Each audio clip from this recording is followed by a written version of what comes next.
There we are. Hello, friends. Welcome into Pack-A-Day Live or Packers pregame show or whatever the hell we want to call it. I just appreciate you guys being here, and I'm excited to talk Packers Bears. It is game day. It is the long-time rivalry between the two teams. It hasn't felt like this super huge rivalry when one team's been on the top of it for such a long period of time, but it is nonetheless. You never quite know how these games are going to go. It always has its own sort of particular feel to it. Chicago's coming in with a new offensive coordinator. We know that Chicago is insanely desperate, probably wants to get any sort of eyes and narrative off them this week. And Green Bay coming off a bye and ready to kick off the second half of the season. That's going to be massively important for them as well. They don't want to go down to 6-4 and really lose traction to everyone in the NFC in a conference that is insanely competitive. And right now, San Francisco's on the outside looking in, and you know that they are just lurking and lurking and lurking. And of course, Green Bay's got that massive game with them coming up next week. You don't want to go into that, having to feel like, oh boy, we have to win this game against San Fran. So today, massively important game for Green Bay, even if it doesn't feel like it on paper, one that you definitely don't want to give away, and one where you definitely want to continue that winning streak against Chicago, especially with where they're at as a franchise right now. Cheestradamus, thank you so much for the question. We'll get to as many questions as we possibly can. We'll get to super chats right to the top of the list, and of course, members' questions. And overall, we'll try to answer a ton of them. So we've got, probably about 45, 50 minutes here, and then I got to get ready for game day, and we'll go from there. I will be doing a live post-game show as well today. So immediately following the game, win, lose, or draw, I'll be here talking about it, breaking it all down. So make sure to check out that as well. Cheestradamus, why is it that almost all announcers or commentators say Green Bay Packers each and every time? Why not just the Packers? Are they afraid they will be mistook for some other Packers team? I don't know. They do tend to do that sometimes with I think it's almost like a tradition thing, right? The Green Bay Packers. Like, I feel like it just sort of rolls off the tongue. Like, I don't know. I think they're trying to add significance to it. I don't think it's to try to unconfuse anything or anything like that. It feels like the Green Bay Packers feels substantial. It feels strong. It feels historic. The Packers just feels like a throwaway line, right? So I think that's probably why they're doing it a little bit more. They probably could just use Packers a few more times, but I don't know. I've never found it annoying in any sort of way. I find it more annoying when they say like Detroit, like that, like how they say the Detroit Lions, like not Detroit, the Detroit. I don't know, or how does Aikman say Green Bay? In Green Bay, it's like this weird, like Green Bay. That I get annoyed by more. But if they just want to say Green Bay Packers, I'm totally cool with that. Do you think we'll finally see a fully healthy under center Jordan Love this game? I'm sure he's probably not 100%. I'm sure that there is still some aches and pains that are going on probably all throughout his body. That's just the nature of doing business in the NFL. But my guess is we're going to see a 90%-ish Jordan Love that has everything at his disposal, that can play under center. I don't think they're going to need to hopefully do as much pistol and shotgun. And I think they're going to be able to run their offense. And I think that's going to be a key to this game, is just being able to get back to what they do well, the bread and butter of their offense, running Matt LaFleur's system the way that it's supposed to be run. And I think Jordan will be able to go out and operate that. He was a full participant in practice all week long, and I'm really excited for what that could mean for this offense. And then it just comes down to execution, right? We don't have to have this debate or question of like whether or not Green Bay's running the right offense or the system or the play call or anything like that. We know this works. We know Matt LaFleur is very, very good at what he does. We know the offense is built for Jordan Love and all the weapons that they have. We have seen it in action. We have seen it work flawlessly, and we know that it can work. To me, this is about execution, going out, taking care of the finer points and the details, making sure that you're aligned correctly, making sure that you're not having pre-snap penalties, making sure, you just catch the ball when you're supposed to catch it, not making silly turnovers. That to me is what is important for this Green Bay Packers team. And I think we start seeing a Packers offense that we were sort of expecting going into this year, which is crazy because they are a top 10 points per game offense. They're a top 5 offense in DVOA. Like, a lot of the numbers are still really good. And I think we would all agree it hasn't even come close to reaching the potential of where it could be. A lot of it is big play generation that they, gets in their points. They've been really poor in the red zone. That's something that they have to do a lot better job of. But I do think we see a much healthier Jordan Love today. I do think we see him under center, and I do think we see more of this Matt LaFleur offense. Boy, that MarShawn Lloyd is a picture of health. I think the big thing here is I just feel terrible for MarShawn Lloyd. I mean, you get drafted in the top 100 of the draft. You're expected to be a really key member. I don't know if I want to say key member, but definitely a part of this offense, right? Somebody that's going to probably be able to spell Josh Jacobs and certainly be utilized in a part of the game plan on a week-to-week basis. And you come in and it's just injury after injury after injury, and you get back and then it's appendicitis and you have to have an appendectomy. And it's just like, talk about snake bitten for the season. Green Bay's in a fine spot, right? Josh Jacobs has been awesome. You have no issue with the way that Emmanuel Wilson is playing. Chris Brooks has been a tremendous find. You're not upset with the way things are going at running back at the moment. And if that means that he's got to have, unfortunately, this setback, Green Bay can handle it. They can manage it, but I don't know. I haven't had a chance to look it up yet. Maybe somebody in chat can let me know. I don't know what the turnaround time is for appendicitis. I know obviously you can't have anything immediate. I don't know if that's like a month. I don't know if that's 2 months, but hopefully he can be back for the end of the regular season at some point, or even going into the playoffs. I'm not sure how much you can expect out of him at that point. And just with how much time he's missed, it's probably going to be, for the most part, a lost 2024. But he'll be back strong in 2025. Hopefully he's just getting all of this out of the way now. And in 2025, he can take off and be phenomenal. Reminds me a little bit at this point of Jonathan Franklin. Now, obviously, Franklin had the career-ending injury, and thankfully, MarShawn Lloyd hasn't had anything like that. But you were always so excited about Jonathan Franklin and what he was going to bring. And then I think he had that, 100-plus yard game against the Bengals, and he looked fantastic. But it was just injury after injury. And then, unfortunately, had that career-ending one. And just could never get out on the field for Green Bay. Hopefully that's not the case. And then we know it's not the case from a career-ending injury standpoint for MarShawn Lloyd, but hopefully he can get back after this one and just go on a run of consecutive weeks of healthy play, because he deserves it. And it sucks for him that he's had to go through this. The Bears may throw in a few wrinkles with their new offensive coordinator, but I think the Packers will also throw in a few wrinkles coming off the bye week. Yeah, to me, this is not too much about wrinkles. Like, wrinkles are cool and fun, and I'm sure Chicago's going to have a game plan for this one, and it's going to look probably a little bit different from what we saw with Caleb Williams over the first half of the season. There's only so many ways that you can reinvent yourself on a football field, especially in a week's period of time. It's not like Shane Waldron didn't try different versions of the Caleb Williams offense to see what could work, right?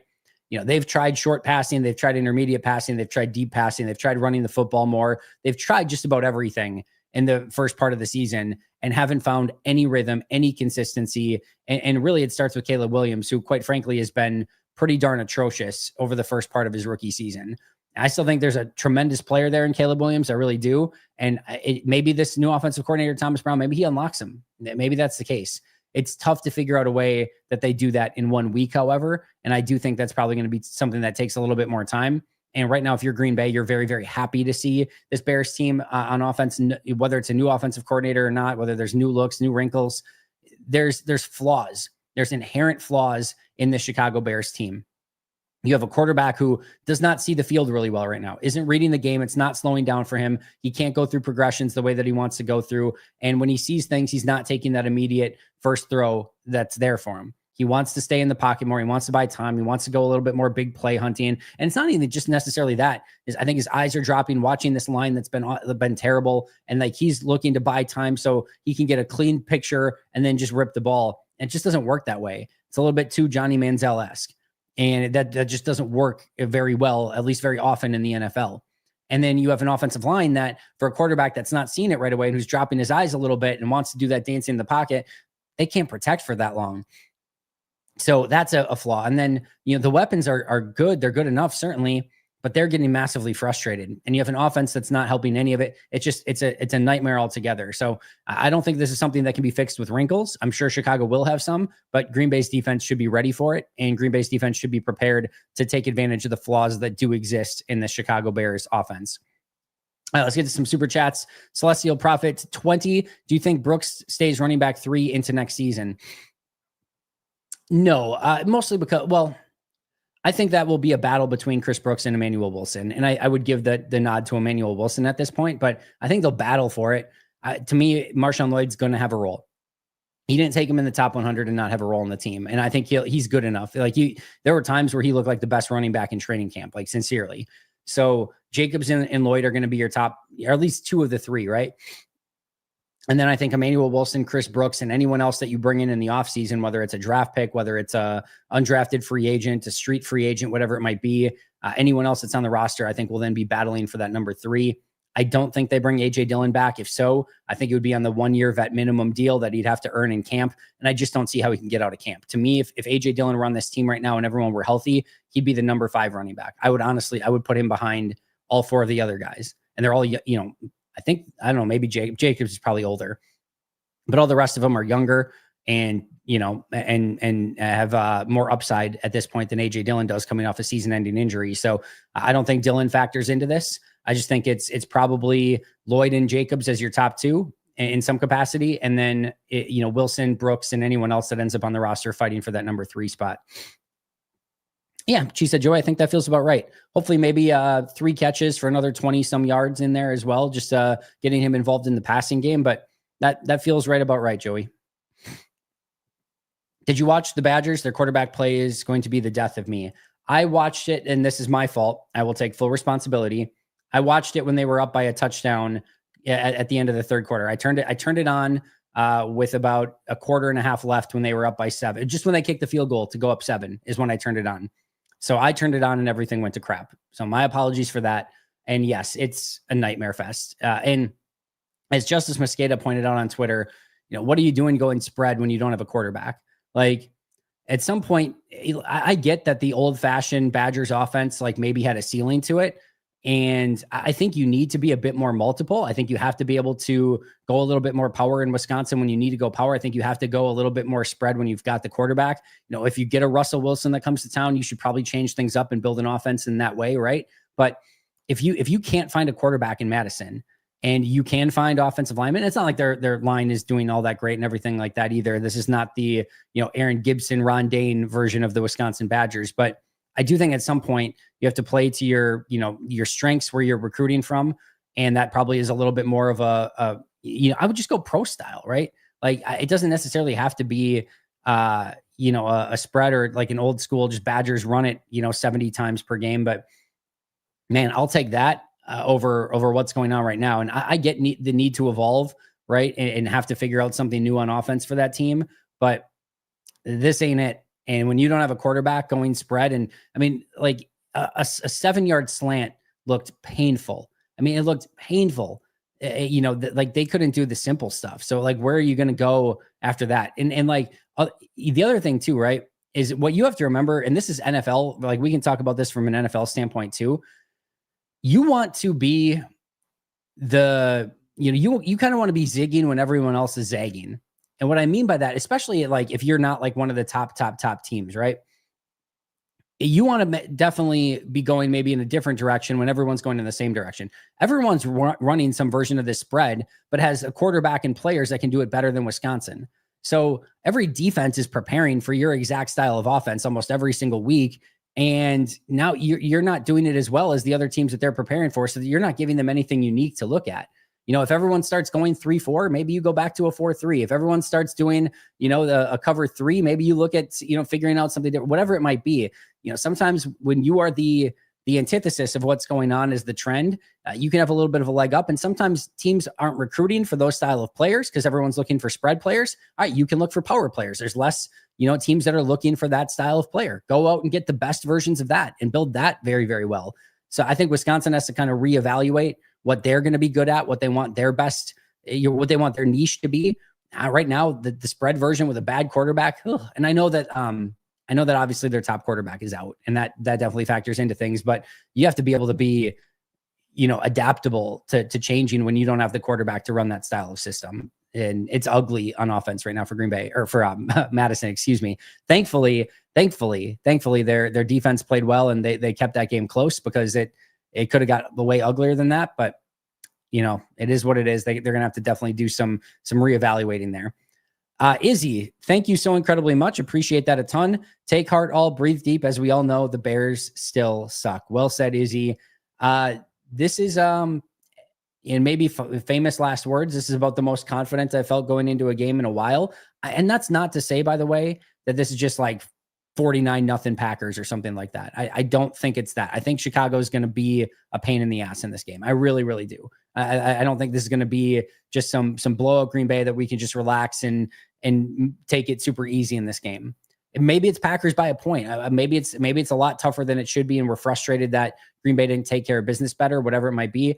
it's a very hard path, avenue to find a path for a Bears victory in this one. And I said, maybe it's final last words, and maybe I'll regret it, but right now, I feel confident Green Bay will find a way to pick up a win in some capacity. And I think, to me, the bigger question is, can they play a good enough brand of football to make it look pretty? Or is this going to be one of those like, oh my God, it's a 3-point game in the fourth quarter. Can we just pull away from this thing? But either way, come away with a win, and I'll be happy no matter what the final score is. She said, Joey manifesting an Evan Williams pick 6. Excited that he and Jair are going to be good to go on this game. That's, of course, the big news pregame. Got the inactives at 10:30. Jair, Evan Williams, both good to go. The Jair one looked like legitimately up in the air, right? They activated Robert Rochelle to the 53-man roster off of the practice squad. And then we heard that Jair was going to work out pregame to determine if he could go or not. And, it was like this interesting situation of like, was he going to play? Was he not? To the point where like, I was leaning towards, all right, they're probably going to keep him out another week and maybe play against San Fran. But I'm happy he's playing. I'm a little surprised that they didn't keep Robert Rochelle active just in case like Jair Alexander would go out and like deactivate Malik Heath. Like you probably don't need Malik Heath in this game, right? Robert Rochelle is the better special teams player. And Robert Rochelle is somebody that, again, can help in case of emergency with Jair if he can't make it through a game. But other than that, great to see Jair out there. Great to see Evan Williams out there. And she said, Joey, I would absolutely love an Evan Williams pick 6. All right. Dennis, yes, very much glad that they are both active.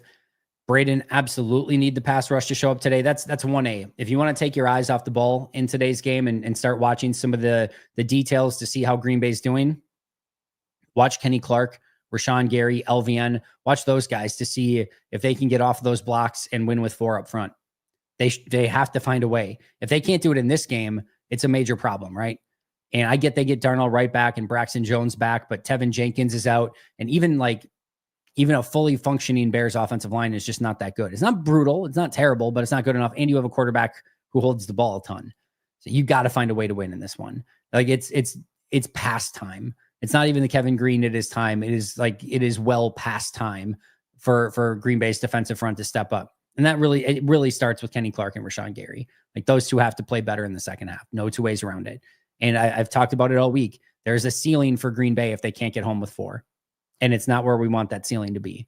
So this is a good first step for Green Bay. I talked about it in the pregame show today. If you're the Bears offensive line, you're like, oh my goodness, thank God. We've been really struggling. Thank God Green Bay's defensive line is coming to town. So we have somebody we can actually handle and get going in the right direction. This can be a get right game for the Bears offensive line.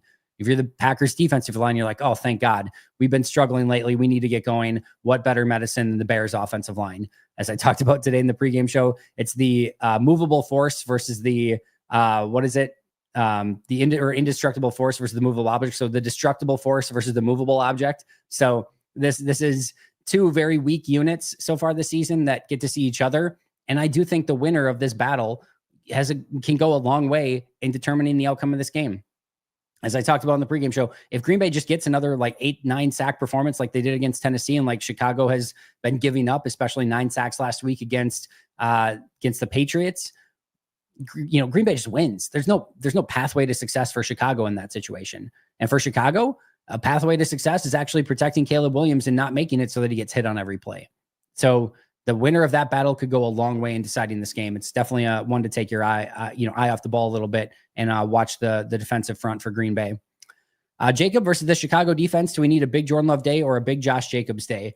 I think you want a little bit of both, right? I think you want balance. I think you want to stay with Josh Jacobs, Jordan Love, and take what's given to you. I think when Green Bay's offense is really fully functioning, they are able to take a snapshot of what the defense is doing, understanding if there's an extra guy in the box. And if there's not, you should be able to run the ball effectively with Josh Jacobs. And if there is, you should be able to pass the ball effectively with Jordan Love. We're throwing in a couple curveballs in there and some play action, some bootlegs, some read option stuff, like all of it.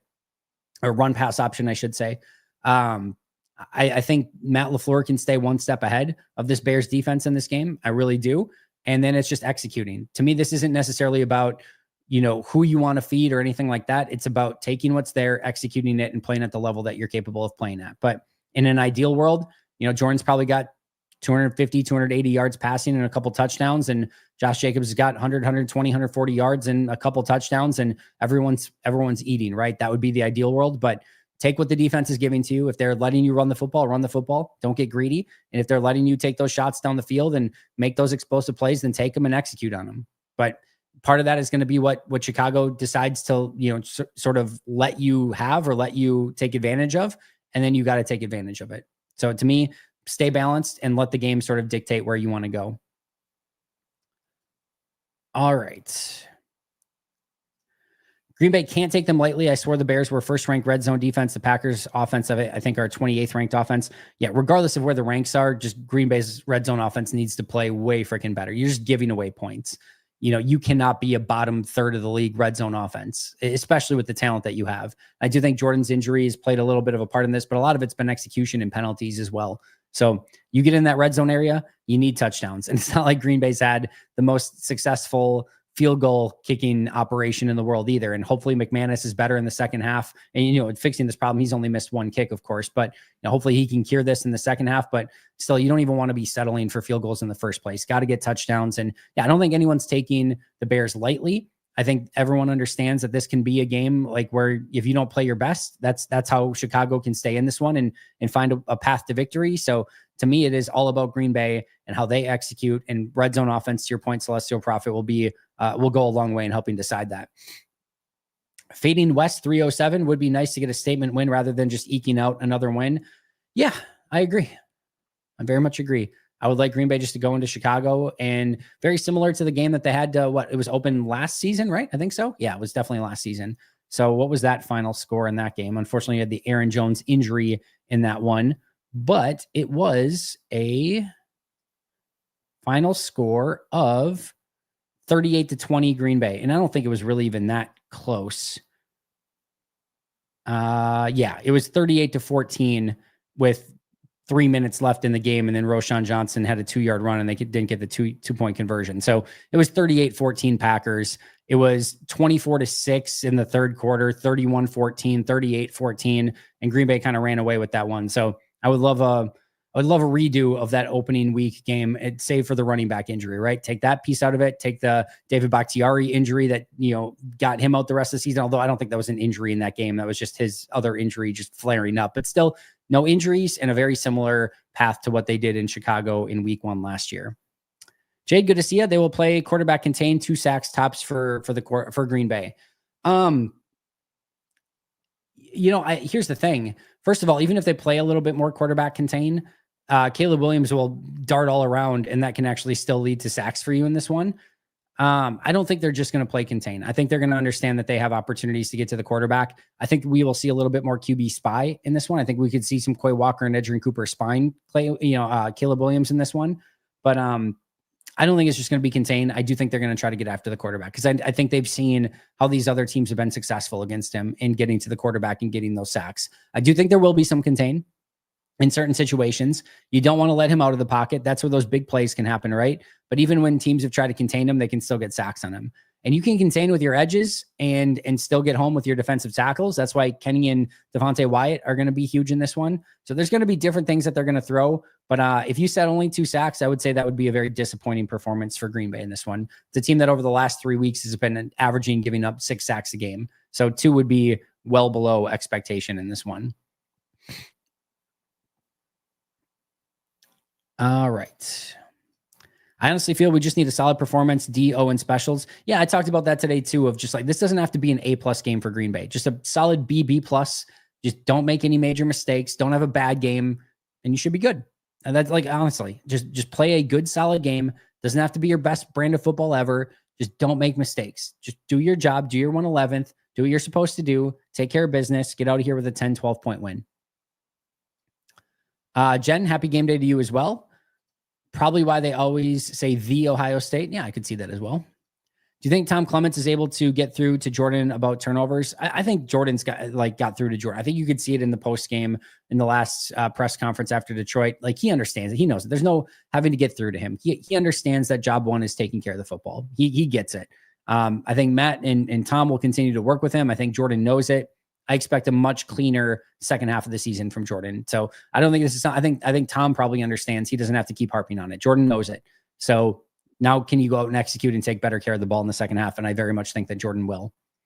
With Billings out, do you think the Bears can stop the Packers running game? I think they'll have a plan for it. I think they'll drop the safety in the box when needed. And I think they won't just let Josh Jacobs eat them up. But I do think with Billings being out, they obviously have Pickens back and Dexter's been better. And they do have still some defensive tackles in there that can, aid in stopping the run. But Billings was obviously their big run stuffer in the middle of the defense. I don't think it alters the calculus all that much in this game, but I do think Green Bay should start by trying to get that running game going and seeing if the Bears can contain Jacobs, because you have to remember, he looked phenomenal against Jacksonville. He looked awesome in that first half against Detroit until they had to go back to just throwing the ball because they were down by too much, right? So he looks in prime form right now. So I would start with Jacobs and see if you can get him going early in this game. Thoughts on MarShawn Lloyd will Josh Jacobs mentoring work? I think he's a really talented back, and it just sucks that he's been hurt. I think he's super, super talented. Like I said, there were times in camp where he looked like the best running back in camp, and think about that, what that statement means, right? Because of how good Josh Jacobs has been. So there's a bright future ahead. Just has to find a way to stay healthy. I think he will. I think it's been fluke stuff. Don't think it's anything that's going to be indicative of his long-term sort of issues or anything like that. But it's been unlucky for MarShawn Lloyd. I think he's still going to play a big role in this team in the future. Next rain game, I predict. I joked about this on the show today, on the pregame show. It's like it's been a Oregon Trail sort of season for MarShawn Lloyd. It's like, we're one dysentery away from this going in a very, very wrong direction.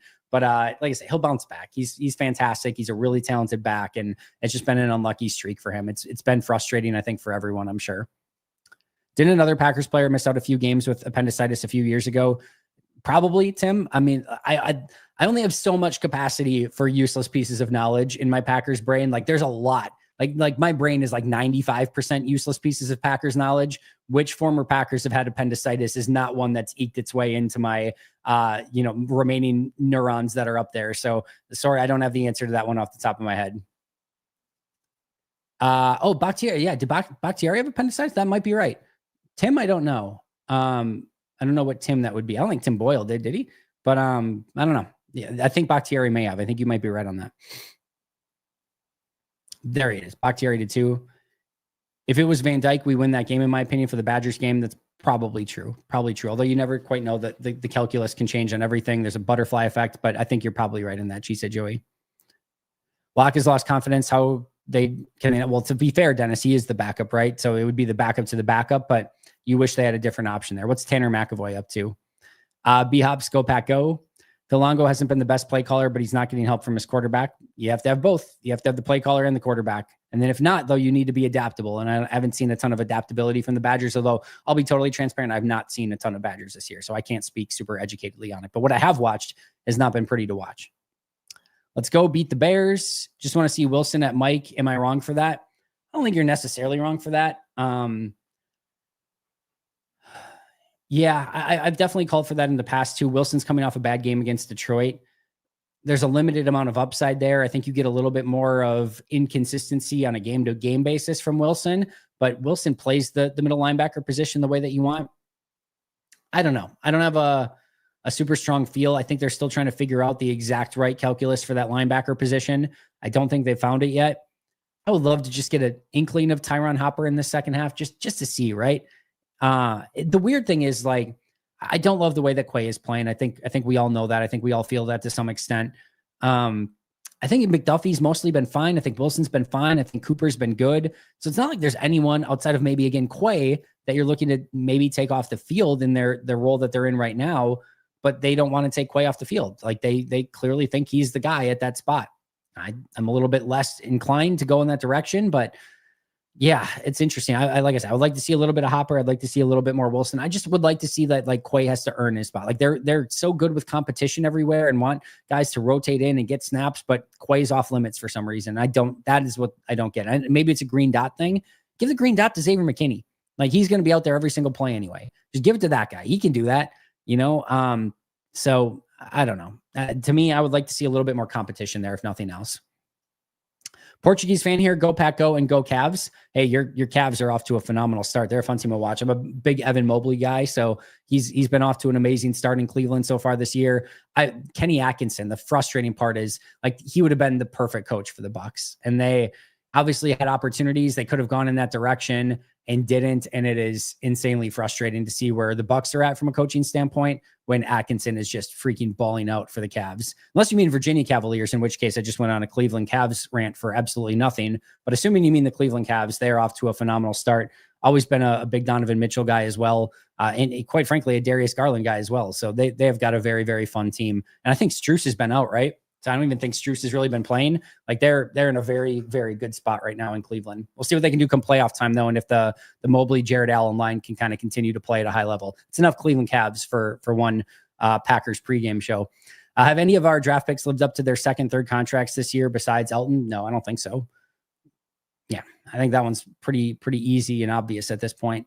I don't think anyone's played up to that level. I think Jordan will. I think he'll have a great second half of the season. You're going to be totally fine with that. But no, it's been primarily the best players on the team have been rookies or free agent signings, right? Or like young guys on their first contract or free agent signings. Tucker Kraft, Jaden Reed, Josh Jacobs, Xavier McKinney, Edgerrin Cooper, Evan Williams. Like it's all been young guys and free agents. Those have been the keys to this team. So no, I think you need more. You need more from the first round draft classes, right? You need more from your Quay Walkers, your Eric Stokes, your LVNs, your Devontae Wyatts, your Jordan Loves, your Rashawn Garys, your Jair Alexanders. The first round draft class of picks from Goody needs to have a massive second half of the season. The second and third year contract guys, your Elton Jenkins, your Rashawn Gary, your Kenny Clarks, Jair Alexander, like those guys too. Those need to have a very big second half of the season. Also Jordan Love, of course. So yeah, whether you want to look at it first round picks or second, third year contracts, those are the guys that are going to make or break the second half of this year. Everyone else is doing pretty damn well. Those two groups need to step up. Green Ranger, good to see you. Go Pack. Jade Heath, thank you so much for that. Really appreciate it. I hope you know how much we all appreciate you, Andy, for 2028 president. I don't think we need that. I don't want that. That's the worst job in the world. There's no worse job in the world than like that. Right. And you might think like you'll be president of the United States. Like, I don't even know where you begin. You're getting shot at. That's not good. Like, that's not what you want.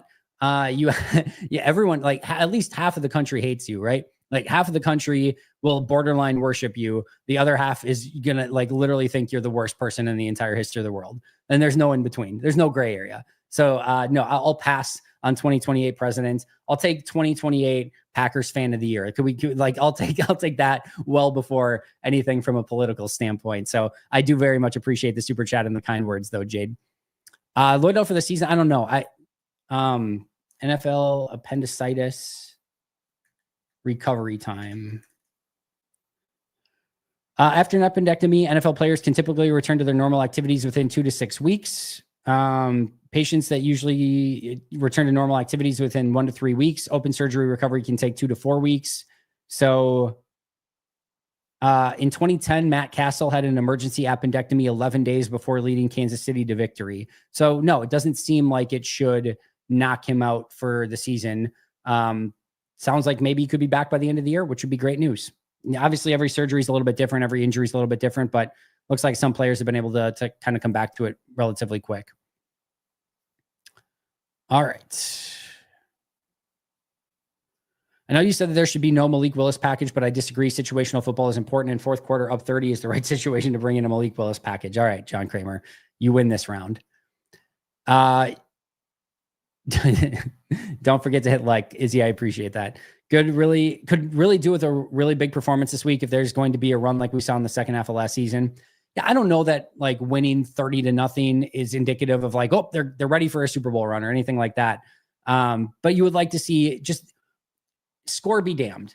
And this is where I talk about this all the time. I've seen there's been so many times I've went back and watched the tape in a loss and been like, I'm good with how they played. They played really well. Ball didn't bounce their way a couple times. A couple plays you need to learn from and get better, but they played great. And I have no issue with, it sucks that they lost, but they're going to be just fine. There are a lot of times where I'll watch the tape and a win and be like, ugh, yeah, they won, but they can't win that way. They can't win that way long-term. That's ugly. And there's a lot that they need to correct. There's a lot of times in a loss where it looks brutally ugly and I'm like, oh God, this absolutely sucks. And there's a lot of times in a win, it's like, this is it. This looks phenomenal. But it's got to be more process oriented, right? It's got to be what you see on the field is repeatable. You can carry it over. It's good. It's consistent. And it looks like something that can help you long-term win football games. And that's what I want to see from Green Bay. And sometimes fluky crap happens, right? And you can play a great game of football and you just have a few bad calls go your way at the wrong moment and a few, maybe a missed field goal or turnover at the wrong time that, just again, a ball bounced the wrong way, whatever it might be. And it can end up on the wrong side of the ledger, or maybe just look like a, 31 or maybe like a 23-21 game that's not as aesthetically pleasing, but you go watch the tape and it looks amazing.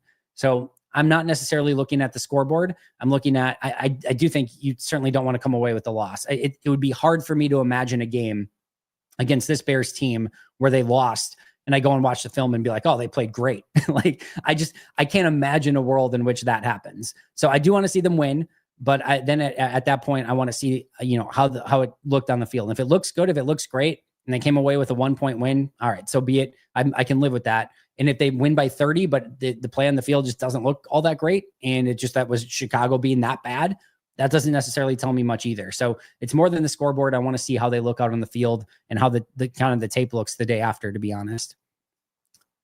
Andy, your thoughts on Watson, Dobbs, and Reed all playing together for the first time against the Bears? Oh, that's interesting. I didn't really put that together.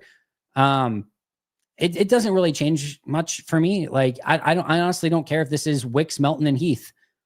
I trust those three guys. Go out and win. And I get the Bears corner room is really good. It's one of the strengths of their team. You've got Stevenson, Gordon, and Jalen Johnson. They're all three of them fantastic in my opinion. I like all three of those guys. So it's a tough matchup, but you love to have those three guys healthy and hopefully they can go and ball out. Now, to the first part of this on Christian Watson, I need a little bit more Christian Watson, and that's from the Packers. That's also from Christian. I need to see those two more in lockstep. Christian deserving and earning those extra snaps and extra opportunities, and the Packers giving them those opportunities as well. So would love to see a little bit of a bigger second half from Christian. Aaron, the Packers don't beat themselves to get the W. Don't care about style points versus division opponents. Just get the win. Pretty much agree with most of that, Aaron. X due for another pick. He very much is. Although if we need to spread it around and it's Jair or Evan Williams today or Keyshawn Nixon, don't really care who gets it, but I'll take an X one for sure. I'm going to say 4 sacks today, Ja. 4 sacks for Green Bay. Believe it or not, Andy, I had a dream. Jordan went for 3 touchdowns, no picks, and 250 yards. Shouldn't have woken up. That's a great dream. No, that's a reasonable stat line. I think we could see that from Jordan today. It's the stoppable force meets the movable object. There we go. Tried saying it the right way. Messed it up a little bit. That's okay. Alex, would you rather Saquon or Jacobs? Jacobs has been great, but the way Saquon is balling is insane. The Giants gifted so many players away. I'd rather have McKinney of the two Giants. Yeah, I mean, you take Saquon over Jacobs. I mean, that Saquon's playing out of his damn mind, right? So I don't know how involved Green Bay was in the overall running back market / conversations. I don't know if Jacobs was their number one target. I don't know if they called Saquon's agent and his agent's like, yeah, we're not going to Green Bay. Like, you don't know how those things transpire, right? But yeah, if you're giving me the option of Saquon Barkley or Josh Jacobs, yeah, I'll gladly take Saquon Barkley in that conversation. That's not a diss on Jacobs. It's just how great Saquon has been. Massive new Packers game today. Jacobs 2 total touchdowns and a McKinney pick. Love it. Love it, Dylan. Jacob, do you think there's any worry that the Packers overlook Chicago no, 0 chance. They might not play great. They may have rust. They may not have their A game or whatever. I don't think an ounce of that will be looking forward to San Francisco. I think they'll be focused on this game. I really do. Nick, go Pack, go. Hey, Josh Jacobs is here. Josh, I'd prefer you kind of get a little bit more warmed up and ready to go. Your game's in, I don't know, 22 minutes? So let's go, buddy. Oddly enough, this game is very impactful for our playoff odds, according to a few different sites. Need to make a statement today. Well, it makes sense, right? Like, you can't pick up another loss in the NFC North and in the NFC. Like, let's be real. For the 6-2 start, they're AFC South merchants at this point. 4-0 against the AFC South, or 6-3, sorry. 4-0 against the AFC South. They're 2-3 against everyone else. And that includes being in the NFC and 0-2 in the NFC North. So yeah, they've got not a brutal schedule, but they have some tough games the remainder of the way. You don't want to start packing, losses in the conference and the division on top of each other. And you can't be losing games against teams that you should beat, in my opinion, relatively easily. So yeah, a loss in this one absolutely is going to affect those playoff odds for Green Bay. And just to give you an idea on that, by the way, of what he's talking about, from the New York Times playoff simulator, let's take a look at the Packers with a win. So right now, the Packers have a 79% chance to make the playoffs. By the way, that's 76% wild card, and then 1% chance of getting a bye week, 2% chance of hosting the wild card, which would mean that they would have won the division, right? So this would be a very wild card oriented playoff push, is what New York Times is predicting right now. 21% chance of not making the playoffs. That's before the game today. If Green Bay wins this game, they go to an 85 to 86% chance of making the playoffs. With a loss today, they go to a 64 to 65% chance of making the playoffs. So it's a 20% difference per the New York Times playoff simulator in their playoff probability, depending on a win or a loss today. So 85% in if you win, 65% chance if you lose. That's definitely a 1 in 5 chance. Like, you're giving yourself an extra 20% chance of making the playoffs with a win today.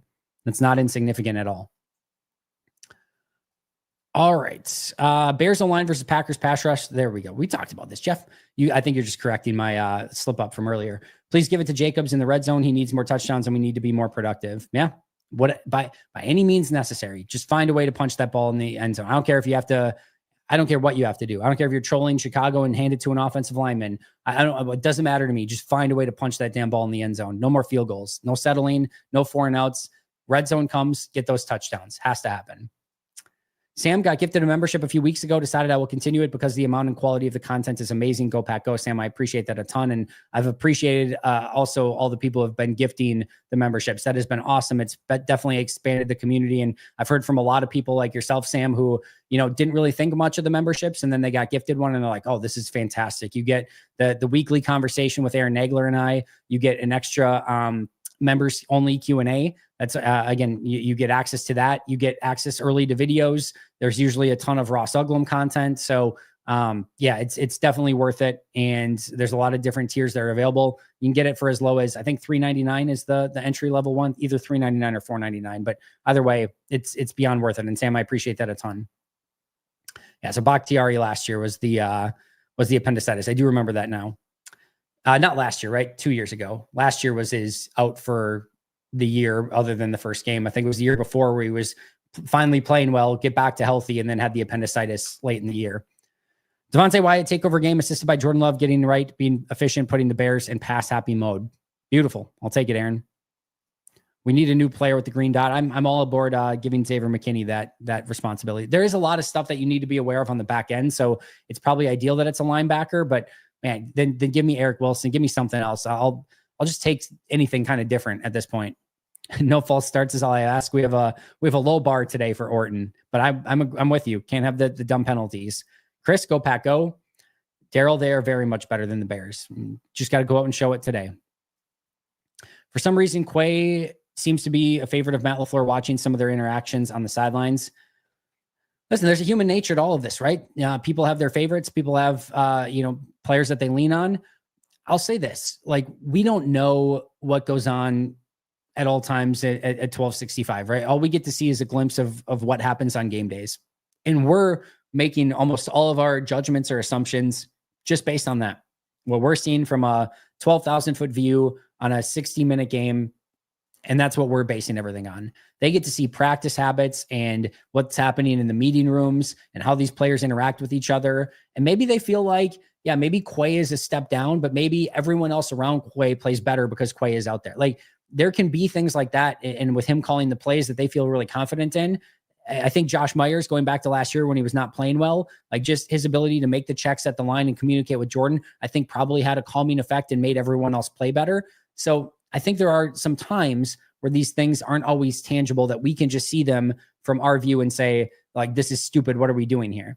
So you guys know me. Like, yeah, I think Quay, there needs to be more competition there. Nothing else. I'm not saying bench the guy entirely. I'm not saying he can't play. I'm not saying cut him. I'm just saying, like, I would like to see more competition there. If McDuffie and Cooper and Eric Wilson are going to split snaps, then Quay Walker can split snaps as well. That's kind of where I'm at. Eric Stokes, I'm good with Eric Stokes. I'm done with the Eric Stokes experience. I'm ready for Carrington Valentine. I'm probably ready for Robert Rochelle or, almost anyone at this point. But they see a lot more than I get to see. And I guarantee you that they're not trying to put somebody out there that they think is going to fail. And they have a feel that Eric Stokes is going to give them a better chance to win than Carrington Valentine. I don't know why. I wish I knew why. I can't put my finger on it. And I think a lot of people are having a very difficult time figuring out why Stokes is ahead of Valentine at this point, but that's how they feel.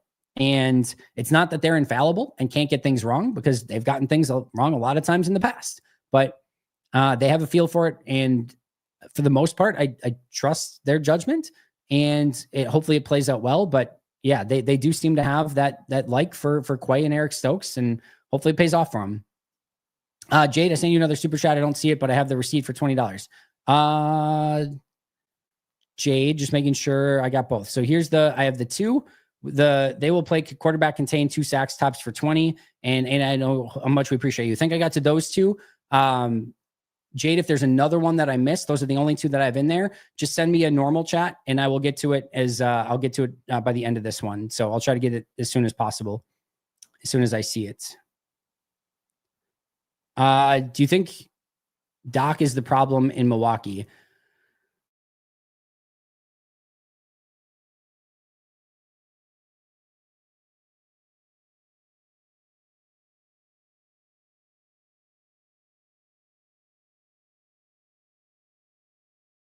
There we go. Sorry about that. I don't think he's been the problem. I think we've seen that. Like there's a lot of problems on this team, but I don't think he's the pathway to success. I hope I'm wrong on that. Gabe, go Pack, go. There we go. All right. So it was that one. Sorry, it was maybe just taking me too long to get to it earlier, Jade. Green Ranger, hello to you as well. Wisconsin contrasting coaching Matt LaFleur and Pat Murphy versus Luke Fickell and Doc Rivers. Coaching clearly matters. Very much does. Nick, you're not voting for me unless he has a mustache. We could figure something out there. That's workable. If the electorate demands a mustache, then by God, we'll give him a mustache. Very tough rookie year, but it's not like a tough rookie year where you're worried about it is one where he can't, he gets on the field and sucks, right? Like that's a tough rookie year. This is just unfortunate, right? It's unlucky. It sucks, but he'll bounce back. I really think so. Looking forward to Evan Williams punching out a football today. All right, let's see some Peanut Tillman from the Packers side of things in Chicago. I want to hear Andy's view on Palestine before I commit to vote. All right, here we go. No, we are not doing that. Packers still got Jacobs, Wilson, Brooks, and Merriweather as running backs. Yeah, hopefully you don't have to see Ellis Merriweather, right? Like, and that's not a diss on Merriweather. Just hopefully they can stay healthy, but they do have a good stable of backs right now. This could be a Kraft game with the Bears' strength at corner. Yeah, I think checkdowns to Jacobs, Tucker, Kraft, and then hopefully taking some shots over the top and taking advantage of their safeties a little bit more could be a way to go with their tough play at corner. Love completed like 80% of passes in one of the Bears games last year. I think it was the second. Sign me up for that again this year. We need to get this douche out of here. There we go. Clark needs to have a big second half. Hopefully interior pass rush can dominate today. I'm really going to be watching Kenny Clark and Devontae Wyatt very, very closely in this one. Want to see them tear up that interior. I can't reach my Packers hat from here. I got the Packers sweatshirt on though. I usually don't do Packers. I try to either do something, right? And not always, but no Packers doubling up more often than not. I'm no member on here, but I'm a true Packers fan. Yeah, you don't have to have one to have the other. I just appreciate the support, Daryl. I'm never going to shame members or people that can't sign up for memberships or anything like that. Just you showing up and participating, telling people about it, giving those likes, those thumbs up. Just watching and being here. That's awesome. There's nothing that's mandatory here, guys. If you want to support the channel and have the means to do so and want to sign up for a membership, I appreciate it a ton. I know that's not available to everyone, and that's never a qualifier for what you need to do in the chat here. So, or what you need to do as part of the podcast. Appreciate all your support, Daryl. Doesn't need to come with a monetary value attached to it at all. MarShawn Lloyd, hope he comes back and actually plays. He will at some point. SSGT Dan, thank you so much for the Pack-A-Day podcast membership gifts. That is awesome. Hopefully the 5 people that received them will enjoy those as much as I think they will. That is a great question, Jade. I don't have it because I'm not on YouTube. I'm on it's on the like YouTube side of thing. I'm on StreamYard, so I can't see the interface that you guys look. But I think on YouTube, I think there's a way to do like GIFs, like right below the video. But maybe SSGT Dan can put it in to say exactly how he did it. Dan and I appreciate that. All right. Yeah, that Oregon game sucked. Tough Bucks game, losing at the buzzer or losing at the end with a really bad call. And then the Badgers game had a really bad call too, right? The chop block penalty that clearly wasn't a chop block. Some bad calls went against Wisconsin yesterday. Hopefully Green Bay gets the good calls in this game today. Jordan Love needs to quit throwing interceptions and be smart with that football. There's no rain today, but it will be cold. I mean, yeah, I think we all know. He knows. He'll be better. Oh, Dan Guessford with a new handle. Well, thank you so much for that, Dan. Appreciate it. Let's just go sign Devin White. At this point, can't be worse. Yeah, he signed somewhere. He's on the Houston Texans. So that is out of the question. Also, I'm not a big Devin White guy, but either way, it doesn't really matter. All right. I think we got some super chats here. Izzy Roberts, the amount of likes in the next 10 minutes is the amount of memberships I will gift. Get busy. Time now for me in the UK. 1743. All right.